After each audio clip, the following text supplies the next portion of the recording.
We have some sad news out of New York. Yesterday, late evening. As of this morning, there were 4 victims. One was a NYPD officer. I want to talk about a couple things. One, I want to talk about mental illness knows no state line.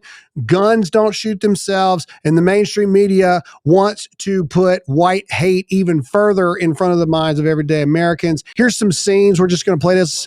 I don't think we need audio per se for this, but here's just some scenes outside of where it was. You can see this particular shooter goes into a building and starts opening fire inside of a building. There we go. So here's camera footage or security footage of the shooter. Okay. I don't know if you can zoom in a little bit at all, Todd, or if we've got a better photo. There we go. All right. This is security footage. Okay. Everybody on X somehow got the security footage really quickly of what the shooter looked like. Apparently. But that did not stop the horrible hacks, these losers, these clowns over at CNN from doing what they do best, and that's trying to divide the country racially. Again, do we have the footage of them saying the presumed white guy? Do we have that? It's it right here. All right. So, Brian, stay with us. The former deputy director of the FBI, Andy McCabe, is with us as well. And Andy, I just want to ask you, you talk about a 44-story building, as Brian is reporting. And what John Miller just said, there were a few things that really stood out there. Among them that they do know what he looks like. Sunglasses, mustache, male, possibly white, and that they were already able to identify various parts of the building where they think they already know what he looks like. Go back to the footage. Go back to the picture. Go back to the picture. They have this same footage right here. Click on the photo. They got that. Male, possibly white. Now look, I'm not trying to racially profile. I'm not trying to make light of this situation in any regard. There is no way that anyone at CNN actually thought for 5 seconds that this guy was possibly white. They said that because that's what gets the clicks, because it's only really bad when the white guy goes and shoots people. That's it. When the majority of mass shootings that have happened lately have been from what? Either mentally unstable individuals, from the LGBTQ plus community, or there you go. Nope. So why is it that every time a mass shooting occurs, the media, Geraldo Rivera, and all of the other porn stash people with opinions, why do they always jump to the white man did it? Why? Because they want to keep building up racial barriers and racial hatred in our country. That's what they want to do. All right, let's keep going. All right, let's go here. All right, so here is, again, these are Blackstone employees. So in this building was Blackstone offices, NFL offices, all of this stuff. This guy's name was, what was the dude's name? Go up. Shade Tamura. Tamura. All right, this is actually a very powerful thing right here. Yes, Look, they literally stacked all of their stuff to try to prevent this guy to be able to get into the office. So again, what we do know is the guy took his own life, all of this, but still, this is very real stuff right here. Scary, terrifying moments. It was very real. We've had the same conversation with my daughter. She's a middle school teacher.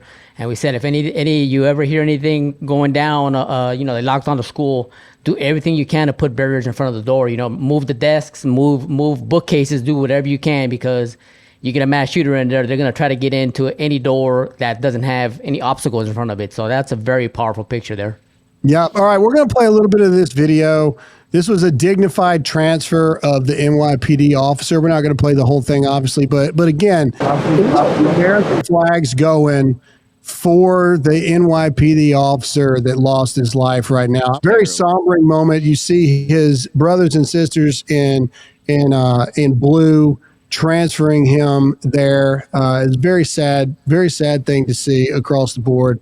This guy was just there working a second job second security job to try to provide for his family. We have to remind ourselves here. Yeah, I know that the majority of the country respects and supports military personnel, and yeah, you know, the military world. Me and Graham are both retirees at this point. But you guys that are in the blue, you police officers, sheriffs, highway patrolmen, you guys spend your entire career behind enemy lines, and I can't. There's not enough words that me, Graham, Tony, any of us can say to show our appreciation for the job that you wake up every single morning and do. I wouldn't do it. I'm just telling you now, I wouldn't do it.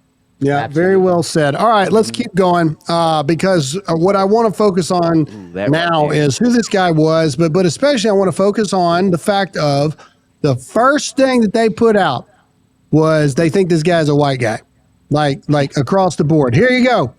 This is the white guy. And again, I don't care what color you are. I don't care, whatever. I believe that you mentally have something wrong with you to do mass shooting events in the first place. It's not the point. The point is CNN had no problem saying that this was a white guy that did it. All right. Instead of just saying a shooter, instead of just saying that there's people injured, all this other stuff, they immediately just go and automatically do this. All right. What do we got next? There you go. This is what they see at the end of the day. Not trying to make fun of the situation, but I'm just saying this is how much of a clown these mainstream media organizations are. This Dave Chappelle show. Look, here you go. Even a better one. All right. This is true. Again, we're not trying to make fun of the situation, but we are making fun of the mainstream media and what a clown show dumpster fire they are, because that's exactly what they are. Here we go. Interesting facts. Democrats are back to using tragedies to push lies about firearms. That's right. This firearm drove itself across state lines. Here we go. Brianna with some great info. The rifle used is already banned in New York City, by the way. You know how bad people are going to do bad things. You're also not supposed to do meth and heroin, but that doesn't stop anybody from drug muling.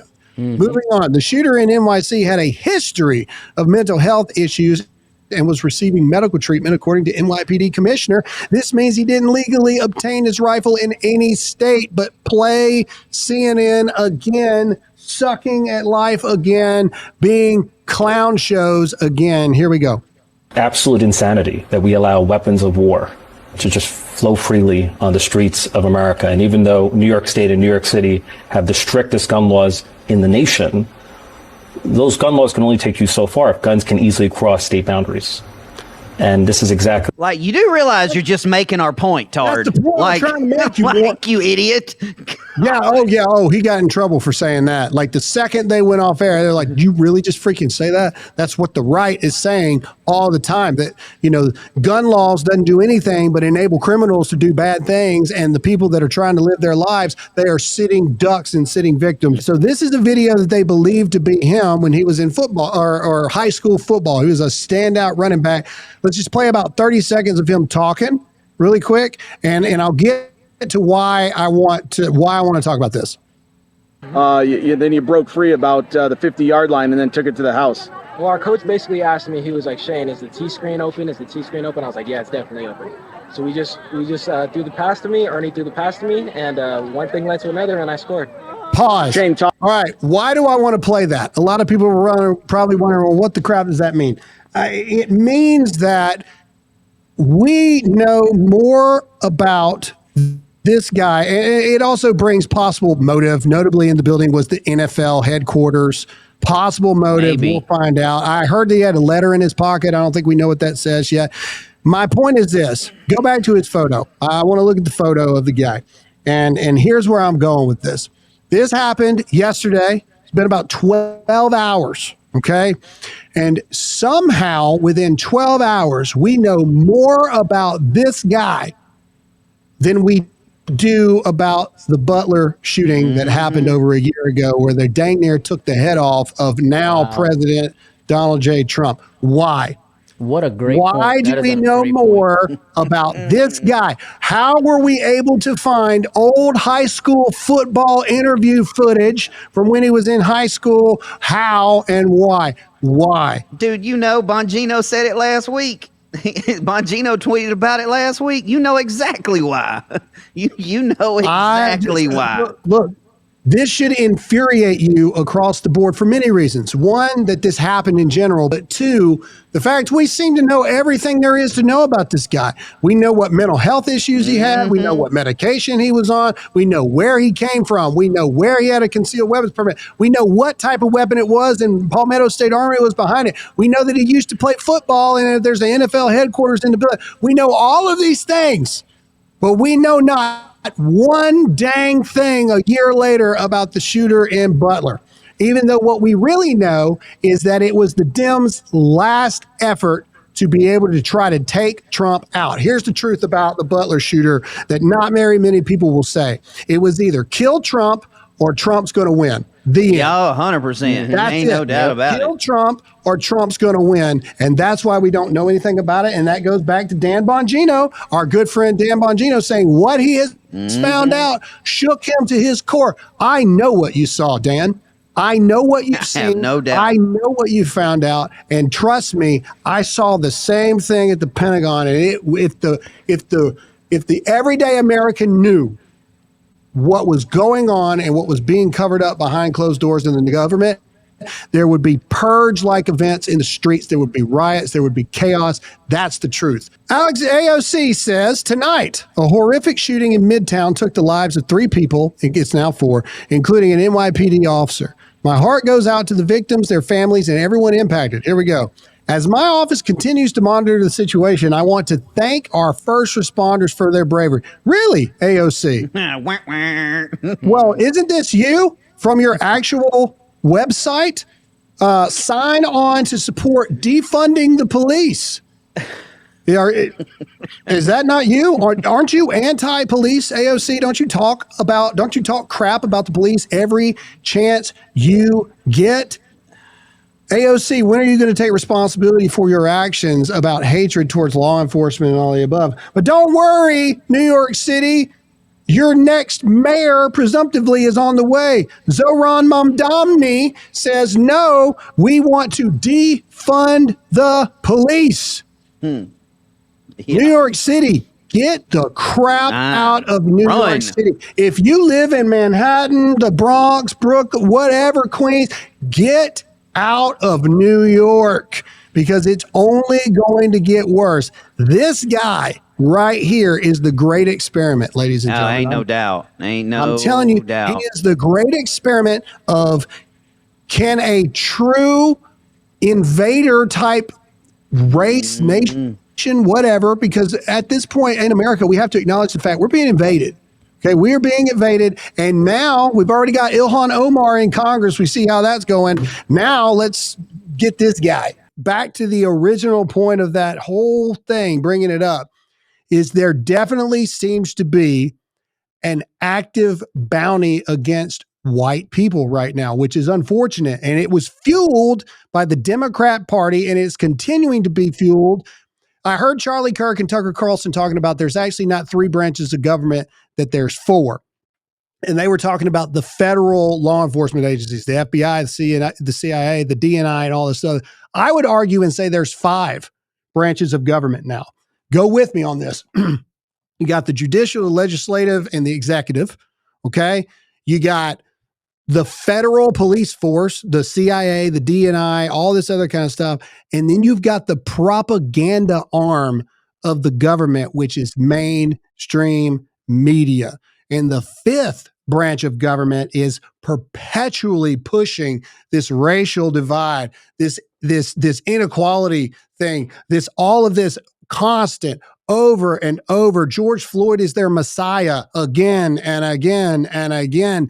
The 5th arm of government, the 5th branch of government, is the mainstream media, bought, paid for by the left to push their radical agendas on us Americans. The difference is now we got platforms like Rumble. Now you've got these bunch of rednecks and a Mexican talking on a show called Dear America, trying to tell you the truth and bring you the truth, that it doesn't have to be this way.